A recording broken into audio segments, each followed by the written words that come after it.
digestive tract. So fiber is extremely important for helping to make the digestive tract healthy, and in some cases also some fibers actually feed the good bacteria in our gut, and good bacteria are very, very important for our health.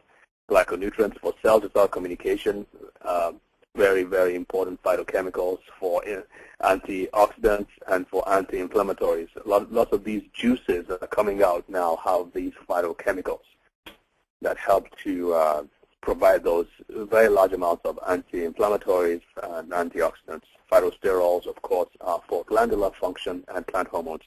Why are phytosterols important? Because they supply the basic building blocks for the steroid hormones: testosterone, estrogen, progesterone.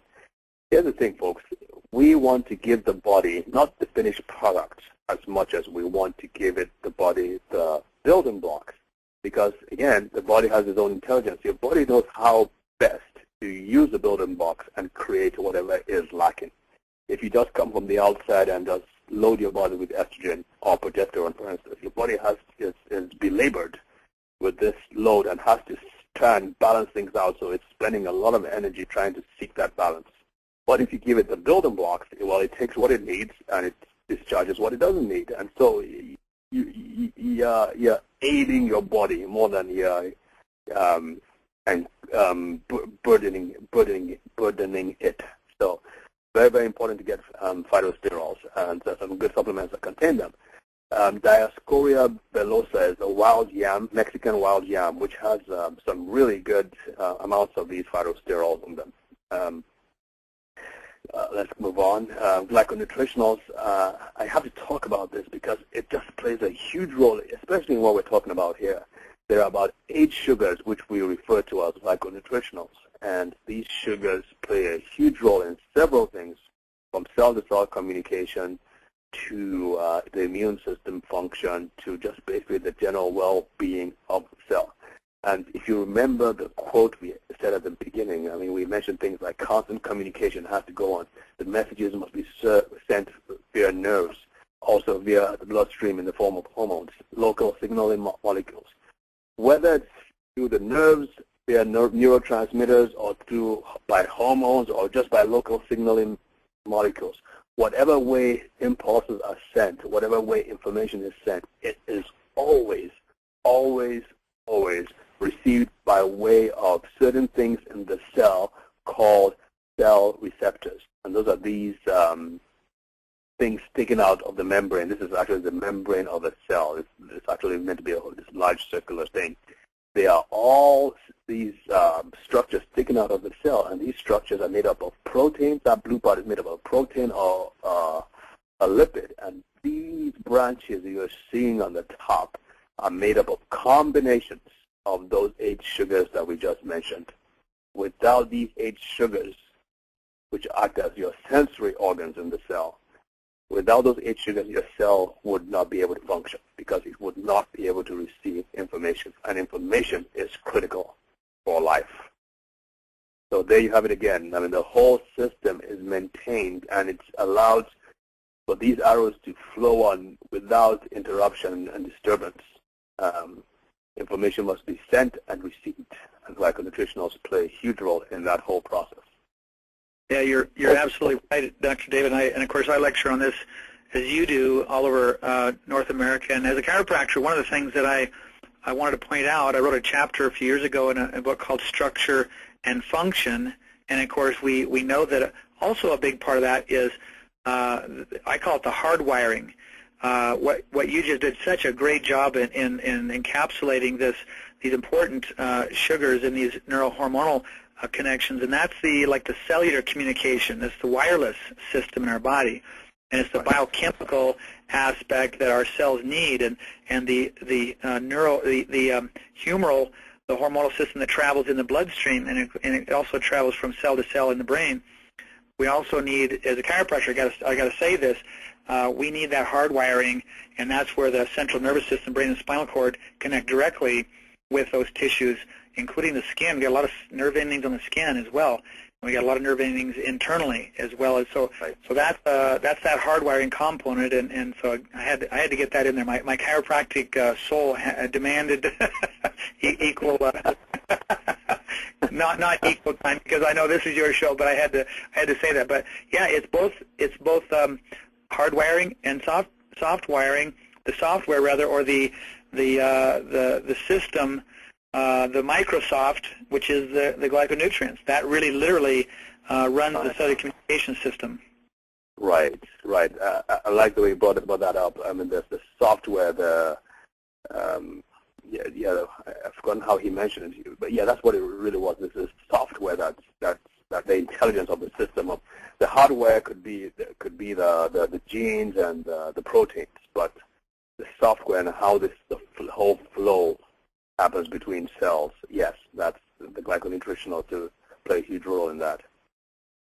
And really, when you think about it, the key, if you were to ask me the secret to life, I would say movement. Movement is the secret to life, whether it's the movement of information from one cell to the other, or whether it's the immune cells mounting an attack against an invader, or whether it's the brain doing stuff. I mean, it's the secret to life. If you want to find out whether a person is dead, what do? Is alive or dead? You want to feel his pulse, of course. You want to feel whether something is moving, whether it's losing weight.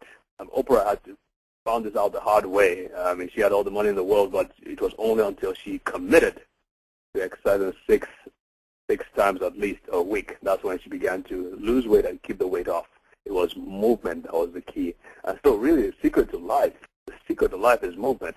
And so when it comes to the endocrine system that we're talking about today, it's extremely important, especially as you grow older, to be able to discipline yourself, to either go to the gym or have a gym in your house or some good equipment in your house where you're forced to move your muscles, move your body, because that helps to revive the endocrine system. We know that people who go into weights, but they've done study after study of this, where people in their 70s and 80s are taken on for 6 months. They're taken on to extensive weight training exercises, mindset training exercises, and they found out that after that period of time, those same people were having fitness levels, hormonal levels of people in their 30s and 40s, just after 6 months of training. And we're talking about old people. We're talking about people who had stopped moving around for like 30 years, and yet they got them together and they got them moving, they got them exercising. Growth hormones went up, their testosterone levels went up, their estrogen levels went up, and they suddenly were revived, they were rejuvenated, and that was because they moved. So that's a call to action we really want to encourage people to do. Again, let's just summarize basically the things that we're talking about. Pursue mind health, antioxidants, hormonal building blocks, glyconutritional, exercise, build muscles. And in some cases, of course, you need the help of the medical establishment to help put these things back in place. Sometimes you can't do it on your own, even with all the best nutritional supplements. And while you're doing these nutritional supplements, you check with the doctor, check your levels, and just make sure that you're covering all the bases. I just want to end with a few notes on the number one: pursue mind health. And there's a term called finding your bliss, which was coined by Joseph Campbell, who was the mentor to George Lucas, who did the movie Star Wars franchise, the most successful franchise in history, movie franchise in history, and he was George Lucas's mentor. Anyway, this quote is from Viktor Frankl, world-renowned psychiatrist and Holocaust survivor, Jewish guy. He saw these things firsthand, so he knows what he's talking about. He found out that the people who had something to look forward to in the camps, the concentration camps, they had something to look forward to, whether it was their wife or whether they wanted to see their kids again or whether they wanted to go play golf or they wanted to get back to their practice as architects, whatever it was, those that had something to look forward to, they were the ones who survived. Those who didn't, well, they didn't survive. And so he came up with this now very famous statement: our fundamental drive, the motivational engine that powers human existence, is the pursuit of meaning. We are made for meaning. Our lives have to have a meaning. We have to have something we're looking for. We have to be involved in fields or careers or activities that strengthen, that make us more of who we are, that make us better people, that make us better servants to humanity, that help us to help others in a better way, that go along with our gifts and our talents. And really, Dr. Steve, my heart's cry, as far back as I can remember, is to really help people find out what it is that they were designed for, what they were meant to, what they were put on this earth for. Because in my estimation, everything else is colored bubbles. Everything else is colored bubbles, whether it's health or money or